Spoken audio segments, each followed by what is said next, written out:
Hey Lion family, feeling overwhelmed and scared because of this final season? You're not alone. We actually designed it to be that way. Join us in the stress relief corner of the library where we put a yoga ball and a humidifier. Remember the 5-to-1 rule. For every 5 hours spent studying, have one sick dance part. Join us in Reed Hall for a hot cocoa study break where we're giving out 6-ounce cups of hot water and asking you to donate. Studying can be distracting, so use the buddy system to decide which friend will bring you to the hospital should you collapse from dehydration. If you find yourself panicking or freaking out, just stop, take a deep breath, and remind yourself you signed up for this. Call our 24/7 crisis helpline, where we ask questions such as, have you been having unprotected sex lately? Most of all, if you're in true crisis and you need immediate help for your own safety, we're probably not the best people to go to.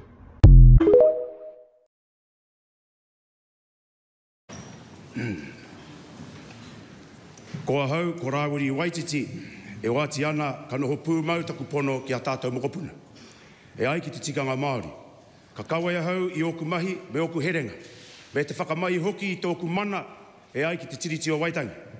I, Rawiri Waititi, swear that I will be faithful and bear true allegiance to our mokopuna, according to tikanga Māori. I will perform my functions and duties and exercise my powers in accordance with te tiriti o Waitangi. Toi tū te tiriti.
Ko hau, ko Rawiri Waititi, e ki ana I runga I te pono, I te tika, I te ngākau tapatai, me te whakau anō, ka noho pirihonga, ka noho pūmau, kia kiingi hare hare, te tuatoru. Me tōna kāhui whakaheke, e ai ki te ture.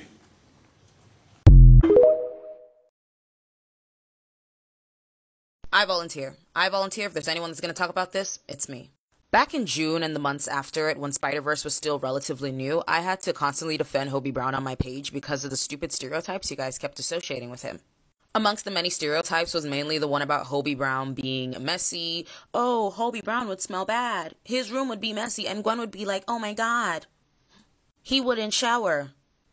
And it's funny considering the fact that this was never done for Into the Spider-Verse Peter B, who clearly looked homeless and was at his lowest and he was done out there. If anyone was going to get that description, it was going to be Into the Spider-Verse Peter B. Somehow we're here and we're giving Hobie all these stereotypes. A lot of people are like, oh, Hobie would be so mean, he wouldn't talk to you. I remember that. And in my head, I was like, Hobie's literally one of the nicest dudes in that entire movie. For someone that gets that little screen time, he ate that screen time up. We're talking about the same guy who volunteers to help Miles out of his own free will. Like, yeah, I don't mess with the society and how they're treating you. I don't even know you like that, but I'm going to help you anyways. They do this for a lot of characters, I would say Miguel included. And I just knew that Hobie Brown was going to be a character that was just going to be so raw and realistic and very, you know, in our face that some people wouldn't be able to digest that, even though he's very meek and, you know, mild in nature. It even got to a point where there was entire hair discourse where we had artists who were non-black drawing Hobie's hair, how they felt. And not only, there was no problem with them drawing what they know how to draw, but when people are telling you, people of color, specifically black people, how it should be, and then you're rejecting it and saying, oh, well, F that, I don't care. That's weird. A lot of you guys don't deserve Hobie Brown. The backlash to Lil Nas X's new song is just straight up religious homophobia, so let's talk about it. Father, scratch my hands. The lonely road seems to last the longest. Now, Recently we watched as a very prominent creator, Arrington, came out as ex-gay, and he said, "I'm no longer gay because I'm serving the Lord." Immediately he was embraced by the fundamentalist Christian community because he's denying himself, because he's denying his sexuality, and they believe that that's what righteousness and morality looks like. Now, Lil Nas X, on the other hand, has always embraced his sexuality and his spirituality. He's always said these two things are not antithetical or oppositional to one another. Recently, Lil Nas X tweeted, and I'm doing some paraphrasing here, that he can be queer and Christian, that these two things are not mutually exclusive. What we're seeing around Lil Nas X's songs is the politics of who can engage with and know God, with who can imagine and think of God. In her work, Reverend Dr. Jackie Lewis talks about this specific gatekeeping of God, the way that some people inflate their own spiritual ego by feeling like they can access God in the way that others cannot. Cis heterosexual people do this specifically to queer and trans people. They say, I have access to God in a way that you can never have access to God unless you deny who you are. And again, Lil Nas X breaks this construct with his music and his approach to spirituality and sexuality. And when we say that queer people can't imagine or know God or engage with God, we're cutting off our collective access to God as well. Because queer people have something unique to say about God that I believe cis heterosexual people might not have access to. And instead of engaging in bi-directional learning, we say queer people have nothing to say. And with that, we all collectively lose something. We all collectively lose the gift of what queer identity and queer experiences teach us about the divine. I'm gonna be bumping Lil Nas X's song all week, and I think his music is such a beautiful reminder that queer people have something to say about God, that queer people have a unique connection to God that is legitimate and that matters. I received a comment from someone that said, please get a haircut. No problem wearing it naturally curly, but for goodness sake, get it cut. And it reminded me of this library story where this library kid came up to me at the library desk and they said, hi, I love your crown, pointing at their own huge, glorious, brilliant pile of blonde hair, a blonde afro, a literal crown. And I said, thank you so much. I'm so happy you and your crown are here visiting us at the library today. And they go, I love my afro. And they hold up the book they're about to check out. It's Lotus Bloom and the Afro Revolution. And they say, I can't believe they said this. They said, does this library have a library Afro Revolution? And I said, we don't yet. But that would be stupendous. My brain had no other words for that concept. A library Afro Revolution. And I'm just so happy that library kid came to the library that day. They found a book with a character who looked like them. They felt seen in that Lotus Bloom and Afro Revolution book. That is the joy of libraries and books, of feeling seen. The library is library love, book love. It is even hair love. It is especially hair love. You should come to the library. You should feel accepted for who you are, for your giant afro. You should feel that you belong. You should feel seen. That is everything. I can't wait to one day have a library Afro Revolution, library Afro Revolution in honor of that library kid. Yes! Me? Yeah, I'm voting for Claudia and Karina 2024. I'm not voting for the lesser of two evils anymore. We have other options and it's time that we take advantage of them. Oh, so you want Trump to win and you support Project 2025? You want Project 2025 to happen? You're talking about the religious group that's trying to merge their white supremacist ideologies into our laws and government under the guise of religion? Yes, exactly. That's so terrible. We can't let that happen. And what do you think is happening with Resolution 888, Resolution 894, where they're trying to align criticism for a government, criticism for policies that are being implemented by a government as anti-Semitic or hate crimes? Well, what about the LGBTQ? What's going to happen to them with Project 2025? Did you know that while Biden's been in office, LGBTQ violence has hit an all-time high, and you know that 88% of the lives lost this year in the LGBTQ community were people of color? Did you know that 1/3 of the LGBTQ community are people of color? And they specifically keep trying to tell you why they're not voting for a genocidal maniac, self-proclaimed Zionist who is upholding white supremacy as we speak, aiding the genocide of a marginalized community that they are directly related to or see themselves in directly, while ignoring the voices of 80% of the people he's supposed to be representing. And you keep dismissing them. Okay, but what about the climate? Don't you care about the climate? Ah, yes. Should we talk about the Willow Project, which represents another betrayal by Biden to the people who put him in office?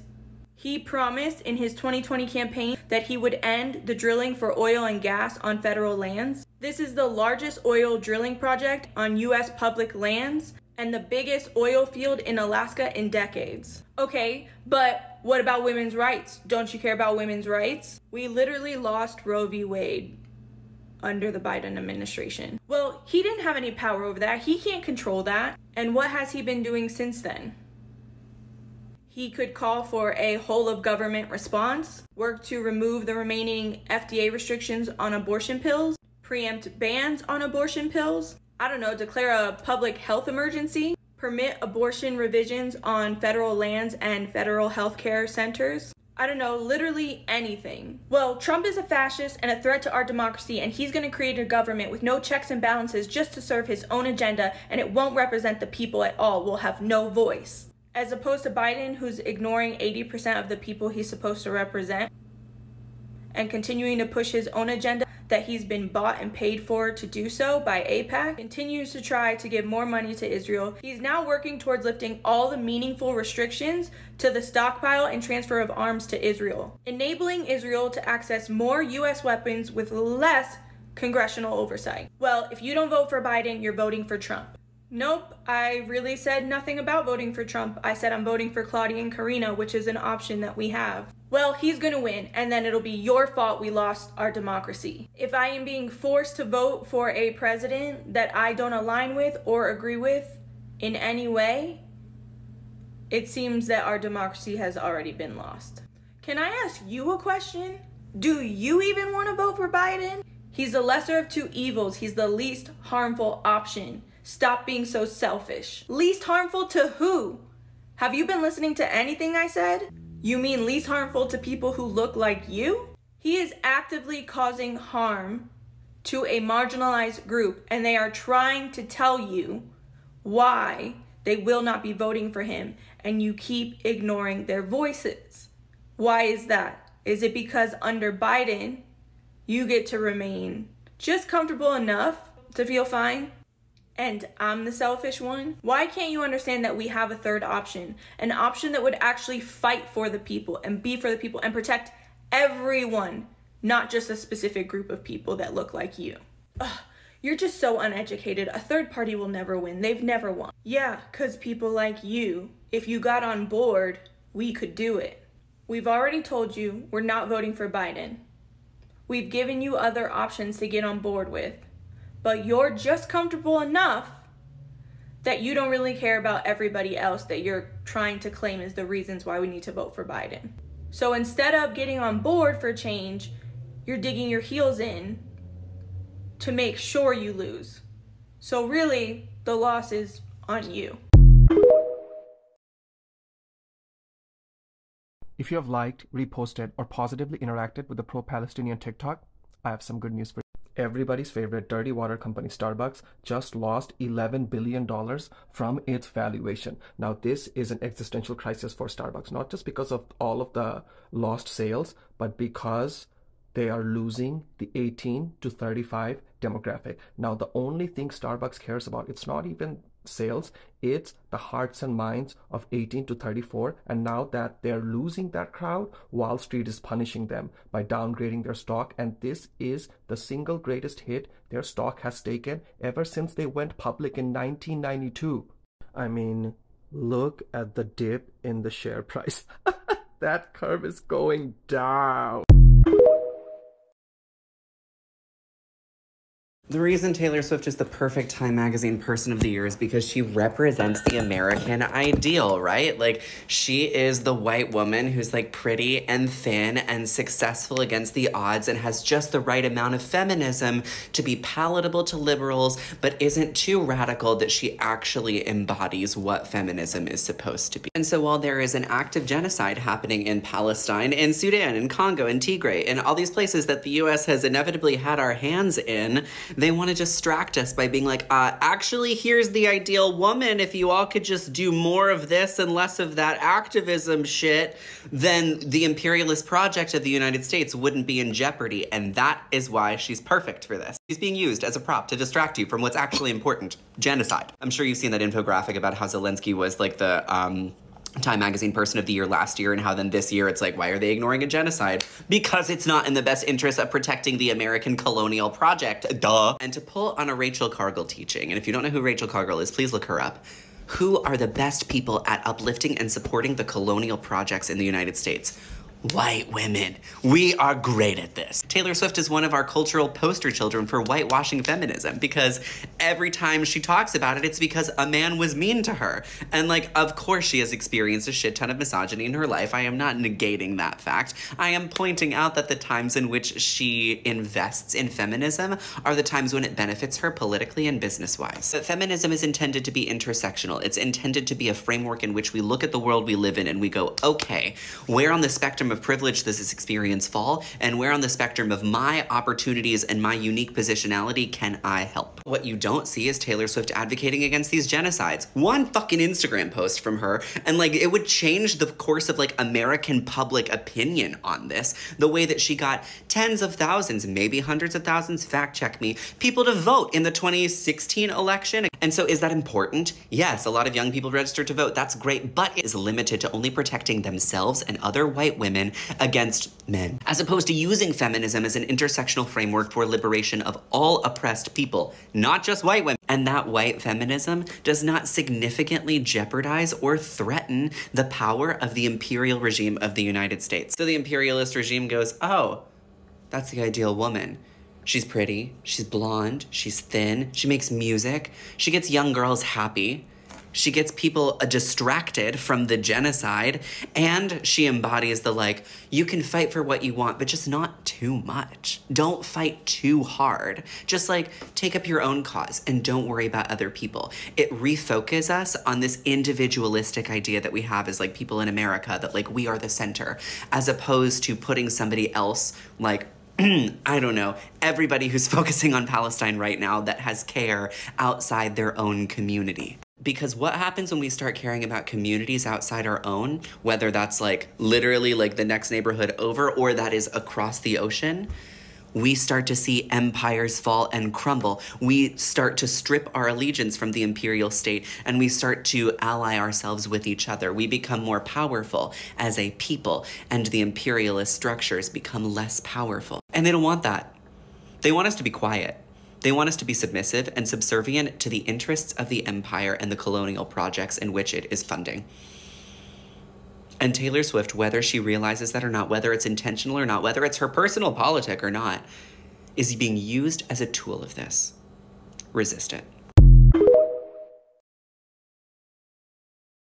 Do you guys understand why there's a huge pushback against people posting normal content? When you start flooding the feed with normal content, it also gives other people the signal that it's okay to do so.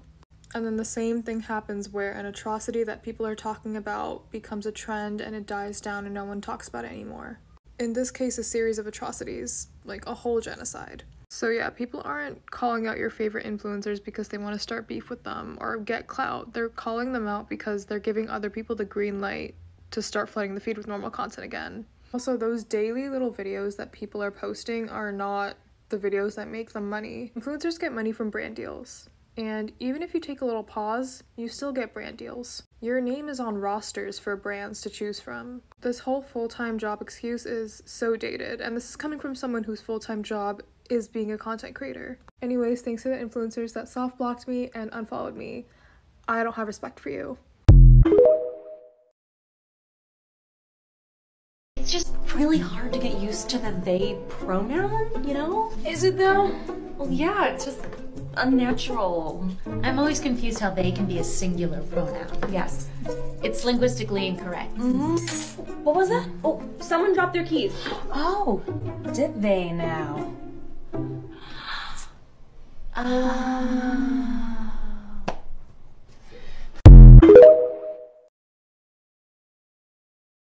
So how come Irish or Scottish ethnic culture aren't things that white people can identify with? Hey Gene, thanks for tagging me in. So the conversation is what happens when people that are white or perceived as white desire to deconstruct all the benefits they have from white supremacy.